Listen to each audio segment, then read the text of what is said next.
मेरा नाम अनन्या है और मैं न्यूयॉर्क जाने वाली थी। मुझे एक बड़े प्रोजेक्ट पर काम करने का मौका मिला था। मैं 6 साल से एक आईटी कंपनी में काम कर रही थी और अपनी मेहनत से मैंने न्यूयॉर्क में ट्रांसफर के लिए अप्लाई किया था। मुझे खुशी थी कि मेरा सपना पूरा होने वाला है। मुझे लगा था कि सब कुछ अच्छा होगा, पर किस्मत को शायद कुछ और ही मंजूर था।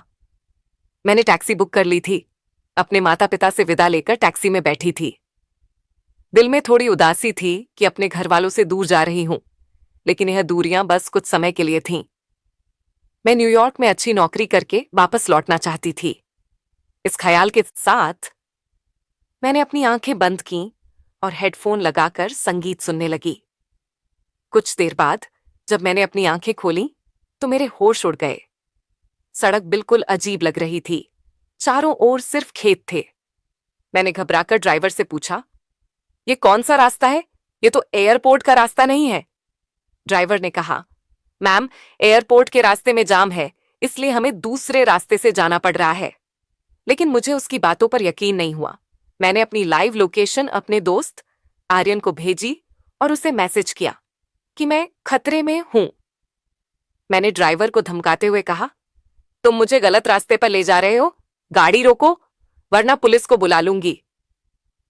ड्राइवर ने गाड़ी रोकी और अचानक से पिछली सीट पर आकर मुझे खींचकर बाहर निकाल लिया।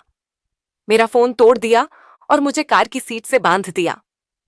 कुछ दूर चलने के बाद एक काली गाड़ी हमारे सामने रुकी।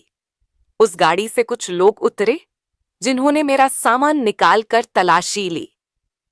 वे मेरे लैपटॉप और बाकी इलेक्ट्रॉनिक डिवाइस लेकर चले गए। फिर उन्होंने मुझे खींचकर अपनी गाड़ी में डाल लिया। उस ड्राइवर ने अपना रूप बदल लिया और उसी गाड़ी में बैठ गया। मैंने डरते हुए उससे कहा, मैंने तुम्हारा क्या बिगाड़ा है? मैं सिर्फ अपनी नौकरी के लिए न्यूयॉर्क जा रही थी, मुझे क्यों अगवा कर रहे हो? वह कुछ नहीं बोला। थोड़ी देर बाद मुझे एक फार्म हाउस में ले जाया गया। वहां उसने मुझे कुछ कागजात दिए और कहा, इन्हें साइन कर दो। जब मैंने उन पेपर्स को देखा तो मेरे होश उड़ गए। वो शादी के कागजात थे। मैंने सख्ती से मना किया, लेकिन उसने जबरदस्ती मुझसे साइन करवा ली।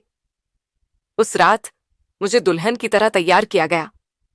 मेरा दिल टूट चुका था। मेरी किस्मत न्यूयॉर्क में नई शुरुआत करने वाली थी और अब मैं यहां एक अजनबी के साथ कैद हूं। उस रात वह आदमी मेरे कमरे में आया। उसने मुझे तोहफा दिया, लेकिन मैंने साफ मना कर दिया। मैंने कहा, तुम मेरे जबरदस्ती के पति हो, मैं यह शादी क्या नहीं मानती। लेकिन उसने मेरी एक भी नहीं सुनी। अगली सुबह मैंने भागने की कोशिश की, लेकिन चारों ओर सिक्योरिटी गार्ड्स थे। मैंने सोचा कि बालकनी से कूद जाऊं, लेकिन यह 8वीं मंजिल थी। उस रात वह फिर मेरे पास आया। मैंने उसे समझाने की कोशिश की, मुझे मेरे घर वालों के पास जाने दो, मैं तुम्हारी पत्नी नहीं बनना चाहती। उसने कहा, जब तक तुम मुझे अपने पति के रूप में स्वीकार नहीं करोगी, तुम यहां से नहीं जा सकती। फिर उसने एक बात बताई जिसने मुझे चौंका दिया। उसने कहा, मैं तुम्हें तब से जानता हूं जब हम स्कूल में थे। मैंने तब से तुम्हें पसंद किया है, लेकिन कभी कुछ कह नहीं पाया। मुझे हल्का हल्का याद आने लगा कि वो शायद हमारे स्कूल का लड़का था, लेकिन मैंने उसे कभी उस नजर से नहीं देखा था। धीरे धीरे वह मेरे प्रति बदलने लगा। उसने मुझसे माफी मांगी और कहा, मैंने गलती की, लेकिन मैं तुम्हें नुकसान नहीं पहुंचाना चाहता था। मैंने उसकी बातों पर ध्यान दिया और उसकी कंपनी में नौकरी कर ली। साल भर काम करने के बाद मैं धीरे धीरे उसे समझने लगी। उसने अपनी गलती सुधार ली थी और मेरा दिल जीत लिया था। आखिरकार मैंने उससे शादी करने का फैसला किया। वह हमेशा मेरे साथ अच्छा रहा और उसने मेरी जिंदगी में खुशियां भर दीं। यह एक काल्पनिक कहानी है।